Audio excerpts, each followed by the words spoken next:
semuanya, back to Nongho. Dan hari ini dan kali ini adalah edisi spesial banget. Karena kita sebagai warga negara Indonesia yang di Shanghai berkesempatan untuk ketemu sama Bapak Wakil Presiden RI. Yeay! Oh my god, excited banget ya. Jadi buat teman-teman yang mau tahu keseruannya, pantengin terus ya, jangan skip-skip, oke?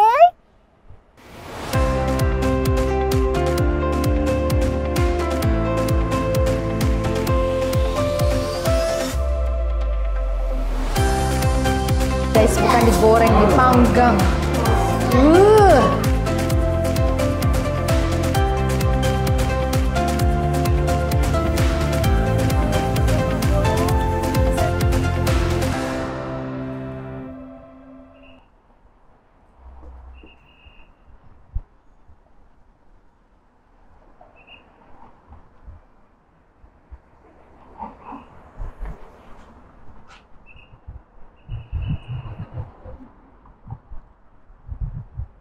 Oh guys, ceritanya kita mau ketemu Bapak Wakil Presiden RI dan tempatnya itu deket banget dari rumahku. Haha. So, aku tinggal jalan kaki guys. Jadi tema hari ini kebangsaan gitu. Terus baju kita dress code-nya itu adalah lengan panjang, kemeja atau batik lengan panjang. Depan hotelnya ada bendera kita guys, merah putih, berkibarlah benderaku, haha.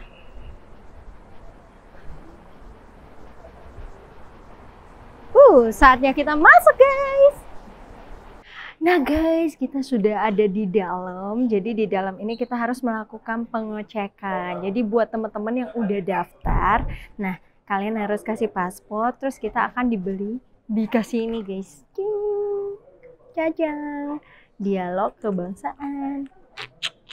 Nah jadi habis dapet ini kita akan dicek lagi guys. Pengamanannya sangat super full, keren. Tuh. Habis itu kita akan masuk ke dalam guys.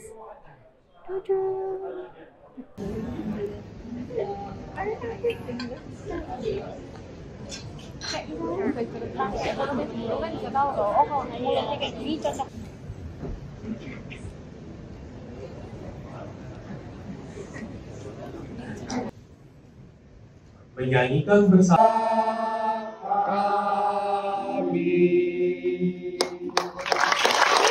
pada pertemuan malam ini, bagi saya pertemuan ini sangat berkesan ya.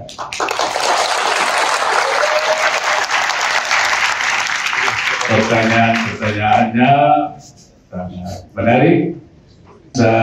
Dan negara Republik Indonesia.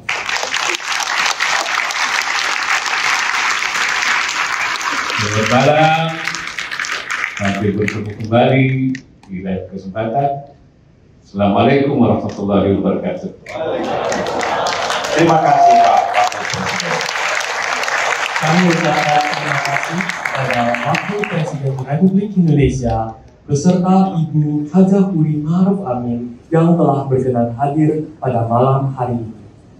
Selanjutnya, Wakil Presiden Republik Indonesia beserta Ibu Hajah Wuri Ma'ruf Amin dan rombongan meninggalkan tempat acara. Terima kasih semuanya.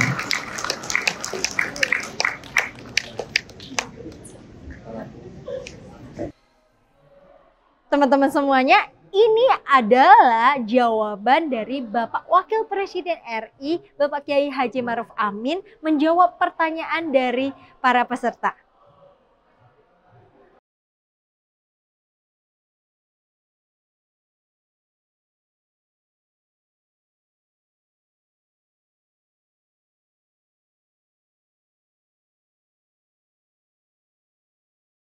Ya, terima kasih Pak Dubes, Pak Chandra.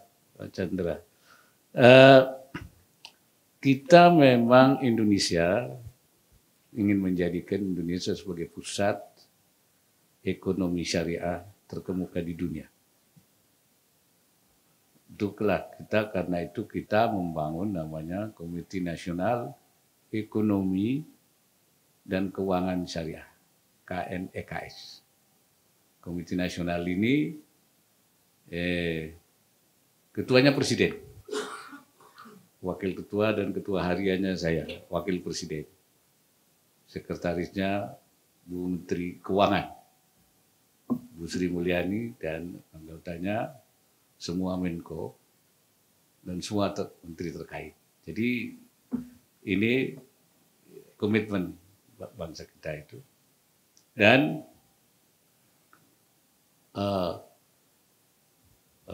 itu juga di daerah-daerah juga dibuat, sudah lebih dari 20 provinsi komite daerah ekonomi dan keuangan syariah, KDEKS namanya itu. Dan kita seperti saya katakan ingin menjadikan Indonesia sebagai pusat ekonomi syariah terkemuka di dunia dan menjadi produsen halal terbesar di dunia. Sekarang ini belum. Ya.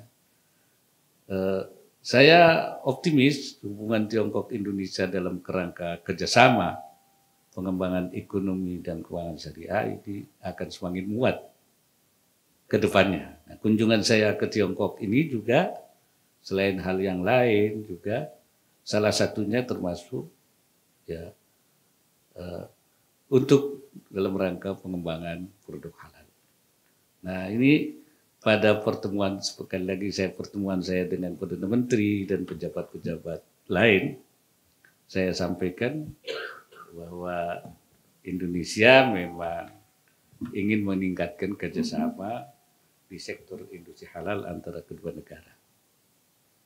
Dan saya mendorong pengusaha Tiongkok agar berinvestasi di kawasan industri halal yang telah ada di Indonesia.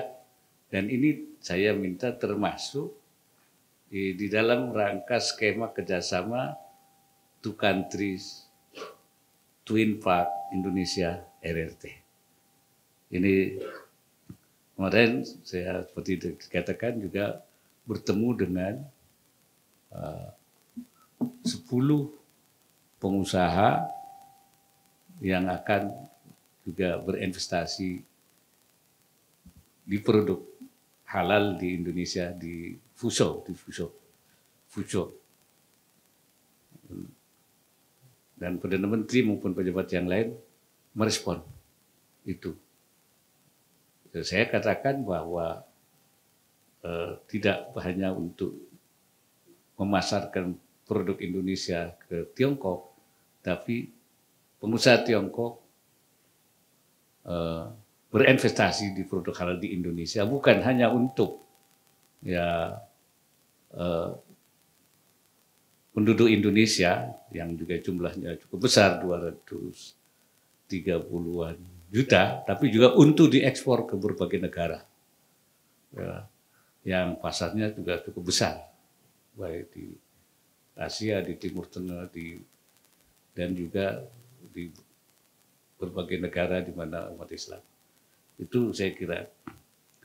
Dan penguatan kerjasama antara otoritas halal dan halal Indonesia dan Tiongkok juga diantaranya sudah juga dilakukan, bahkan sudah sejak 16 tahun yang lalu, yaitu melalui Shanghai Al-Amin Konsultan. Nah, Al-Amin ini nggak ada hubungannya dengan saya.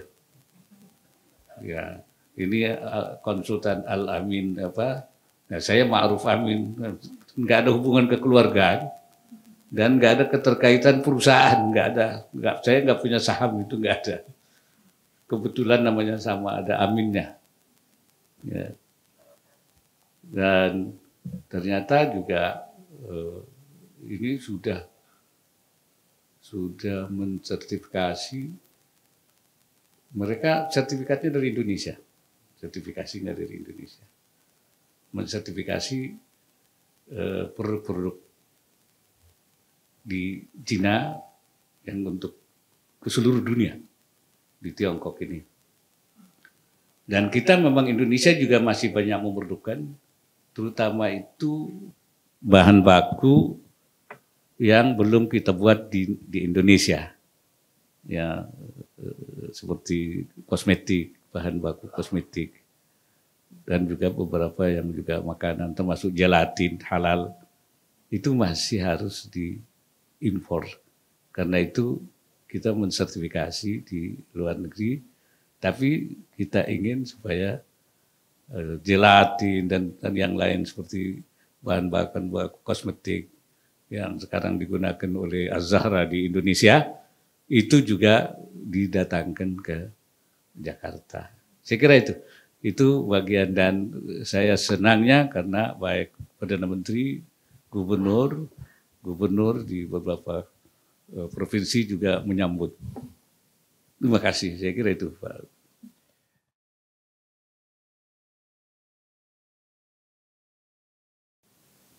Saya merasa bangga ya bagi anak-anak mahasiswa seperti Anda yang belajar tentang masalah bisnis. Dan kita memang memerlukan manajer-manajer yang paham tentang persoalan bisnis. Indonesia sangat memerlukan banyak. Bahkan pernah kita itu sampai sekarang sedang mencari-cari anak-anak yang pandai, yang memiliki ilmu pengetahuan, dan banyak yang bekerja di luar negeri. Seperti saya katakan tadi, kita ingin menjadi negara yang kuat, negara yang memiliki sumber daya manusia yang unggul, dan itu adalah orang yang menguasai ilmu pengetahuan dan teknologi, SDM unggul. Ini yang menjadi tujuan kita. Karena itu Indonesia mendorong anak-anaknya untuk belajar dimanapun, di negeri manapun. Dan Tiongkok ini juga salah satu yang kita harapkan banyak mahasiswa Indonesia belajar di Tiongkok ini. Karena Tiongkok ini sudah salah satu negara yang memiliki kemajuan baik di bidang bisnis, di bidang teknologi, di bidang manajemen, dan sebagainya. Bahkan saya dalam pertemuan saya dengan Perdana Menteri kemarin dan juga beberapa gubernur Kongsi dan juga yang Fujian, saya minta supaya diberikan beasiswa untuk mahasiswa Indonesia di Tiongkok.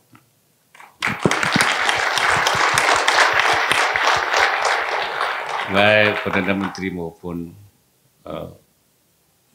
para gubernur menyambut dengan baik. Karena itu bagi saudara-saudara, Anda sekalian yang sekarang sudah berada di Tiongkok dan sudah punya kesempatan untuk belajar, saya minta kalian bersungguh-sungguh, ya, ambil ilmu itu.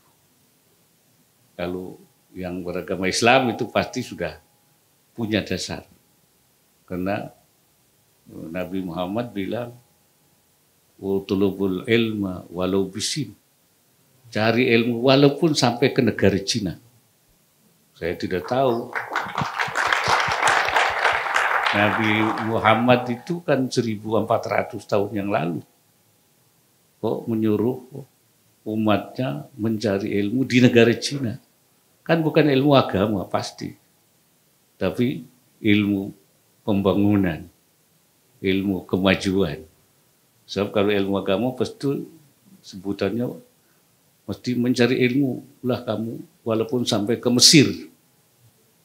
Tapi Nabi dibilang carilah ilmu walaupun sampai ke negeri Cina, gitu kan?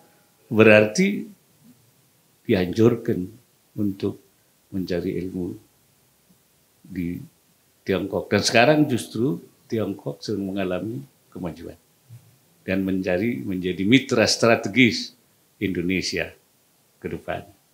Kemarin juga saya hadir di acara China ASEAN Expo ke-20 dengan berbagai dari pimpinan negara, Perdana Menteri dari negara-negara ASEAN. Dan kita memang sedang membangun hubungan Cina-ASEAN, dan dari apa yang disebut dengan kesepakatan-kesepakatan ini telah banyak membuahkan. Ya, salah satunya itu kereta api cepat Jakarta-Surabaya. Nah, ini walaupun tadi saya bilang ahlinya baru ada beberapa orang saja yang kita miliki. Karena itu saya anjurkan semua mahasiswa kita ambil, jangan sampai tersisa ilmu di Tiongkok ini. Ya, ambil terus semuanya. Jadi jangan hanya 10%, 20%, tapi ambillah seluruhnya. Ya, untuk Indonesia tercinta, untuk Indonesia sejahtera, dan untuk Indonesia maju.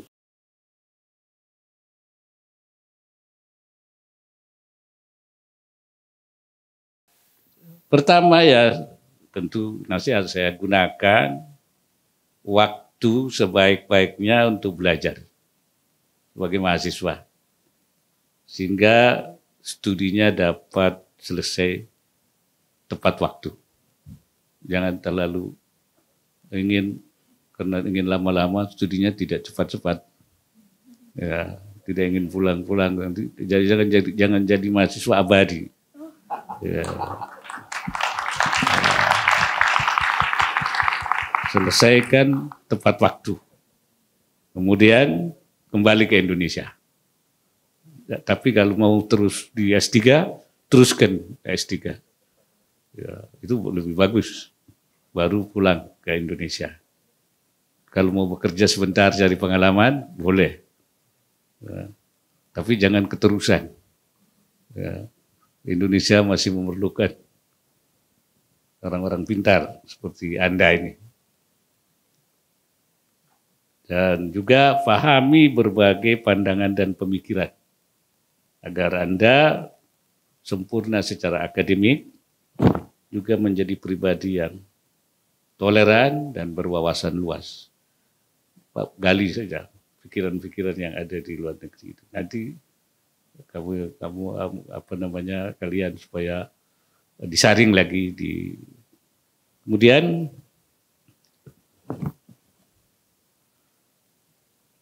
jangan lupa berterima kasih kepada lingkungan Anda.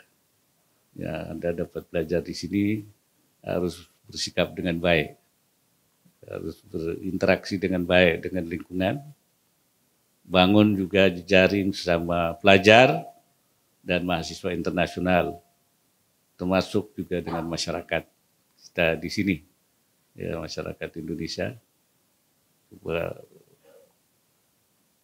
Masuk juga, pokoknya apa yang baik di luar negeri, ambil dan bawa ke Indonesia. Kemudian teknologi itu supaya kalian kuasai teknologi. Tidak semua hal buruk yang datang dari luar, ya, tapi juga harus diseleksi mana yang baik dan mana yang tidak baik. Nah, yang saya peringatkan, terutama menjelang pemilu ini, kita hati-hati di dalam menerima informasi. Nah, banyak disrupsi yang berkembang, banyak hoax ya yang terjadi. Itu istilah yang sekarang kita lakukan itu saring sebelum sharing. Ya, artinya dari sebelum kita untuk menyampaikan informasi-informasi itu harus kita teliti dulu. Dan kalian juga harus mengerti tentang persoalan-persoalan perkembangan geopolitik ya yang terjadi di dunia sekarang ini. Karena itu penting untuk membuat sikap kalian. Jadi selain belajar, karena di sini ada perhimpunan pelajar Indonesia, sering berdiskusi tentang masalah-masalah yang dihadapi dunia sekarang ini. Ya, sebab kita kan sudah banyak akan mengalami hambatan-hambatan setelah Indonesia mengalami, semua dunia lah mengalami COVID. Nah, kita sekarang juga mengalami ketidakpastian global. Ya.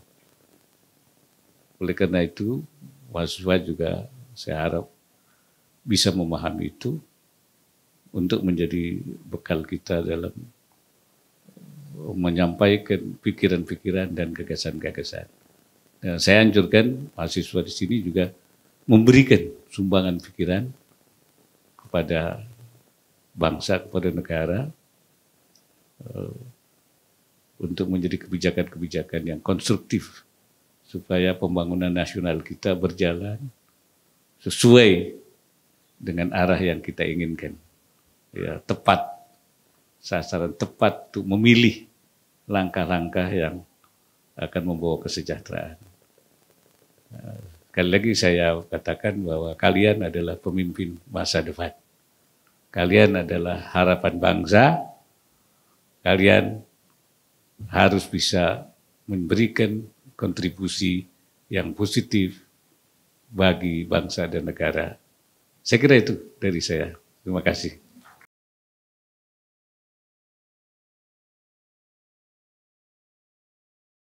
Saya tadi memang sudah menegaskan bahwa sekarang ini perkembangan teknologi itu begitu pesat, dan karena itu semua informasi di seluruh dunia ini sudah bisa kita tangkap, ya. Dan informasi itu tidak seluruhnya baik, ya. Ada juga yang banyak negara juga mengalami gonjangan. Bahkan saya pernah baca di Amerika pun pernah juga dimasuki oleh ya, terintervensi dari berita-berita yang hoax dari luar. Begitu juga saya kira kalau negara seperti Amerika saja pernah mengalami, tentu Indonesia pun juga tidak akan swing pasti. Itulah yang saya katakan di dalam menghadapi berbagai informasi diperlukan kewaspadaan kita untuk menyaring sebelum kita menggunakan informasi itu untuk menentukan sikap kita. Lalu di ajaran Islam itu sudah ada dari dulu. Itu namanya tabayyun. Tabayyun itu check and recheck. Jadi ini maaf Pak, Pak Dubes, saya coba menyitir satu ayat dalam menghadapi berita. Jadi di dalam ayat Al-Quran ada bunyi in ja'akum fasiqun binaba'in fatabayyanu an tusibu qauman bijahalatin fatusbihu ala ma fa'altum nadimin. Kalau datang berita dari seseorang yang tidak jelas kebenarannya, fatabayyanu, tabayyun itu cek and recheck. Teliti dulu. So kalau tidak bisa-bisa ya, nanti kamu menuduh sesuatu yang tidak baik karena kamu tidak tahu. Sesuatu yang kamu tidak tahu kebenarannya. Karena kita tidak melakukan penelitian dulu. Nah, kalau itu yang terjadi, nanti kamu akan menyesal di belakang hari atas apa yang kamu lakukan. Jadi saya kira ini ayat tepat sekali justru di era teknologi sekarang ini. Ya, karena itu kita harus berhati-hati. baik yang menyangkut dalam negeri kita maupun juga informasi global. Di dalam perang apalagi itu tuh. Dalam perang tuh masing-masing negara membuat informasi-informasi yang ya tentu menggambarkan yang provokasi-provokasi dari masing-masing negara. Saya kira itu. Sehingga kita tidak tahu kalau kita tidak melakukan penelitian. Begitu. Indonesia dalam menghadapi pemilu, setiap pemilu itu selalu ada berita-berita bohong, adu domba. Nah, kita sekarang sedang dalam posisi itu di 2024 ini, adu domba, kemudian ada informasi yang dibuat sehingga terjadi benturan-benturan konflik. Sebenarnya misalnya tidak ada, tapi dibuat orang bahwa pihak sana itu mengatakan begini, padahal tidak ada. Seperti sana mengatakan begini, tidak ada. Sehingga dengan informasi yang seperti itu terjadi, saling menyerang, saling memaki, dan ujung-ujungnya terjadi bentrokan-bentrokan di lapangan, di kalangan masyarakat bawah. Itu saya kira. Dan saudara-saudara, para mahasiswa maupun juga masyarakat yang ada di luar negeri juga harus waspada ya, menghadapi informasi seperti itu, disinformasi, ya, dan juga ya, mendiskusi berbagai apa namanya itu keadaan kita,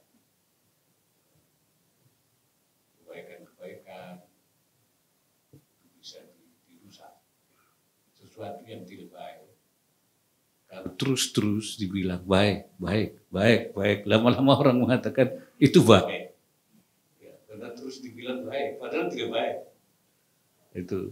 Itu yang barangkali saya kira berhati-hatilah kita di dalam menghadapi informasi.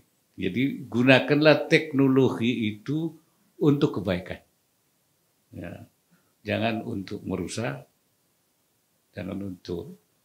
Nah, kita sekarang kan banyak mulai ada pembobolan, ya, data-data. Kita tidak, itu karena teknologi itu.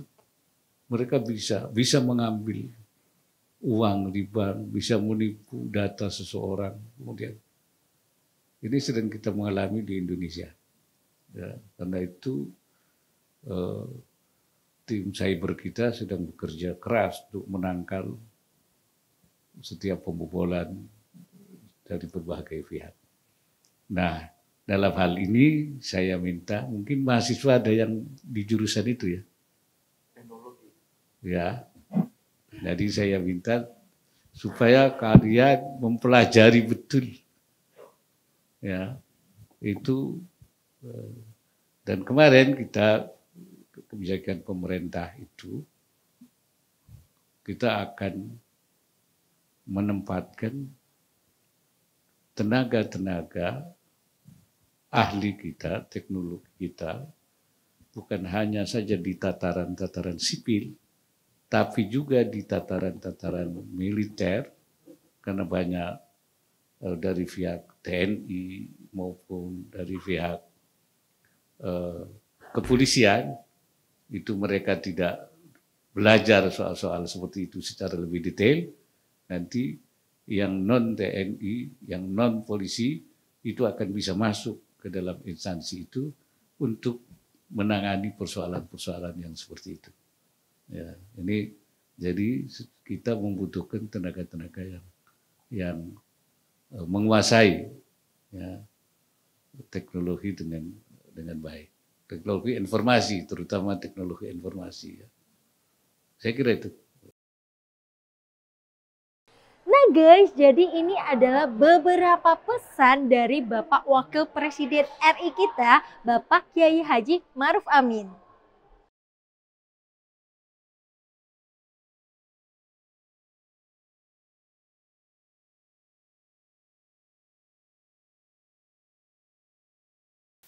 Saya ingin menyampaikan beberapa pesan dalam penguatan kebangsaan Indonesia. Pertama, diaspora Indonesia perlu menggali aspek-aspek positif di luar negeri sebagai bekal untuk mengusung perbaikan Indonesia. Jadi tidak sekedar tinggal di luar negeri, hanya tinggal makan, minum, dan menikmati, ya.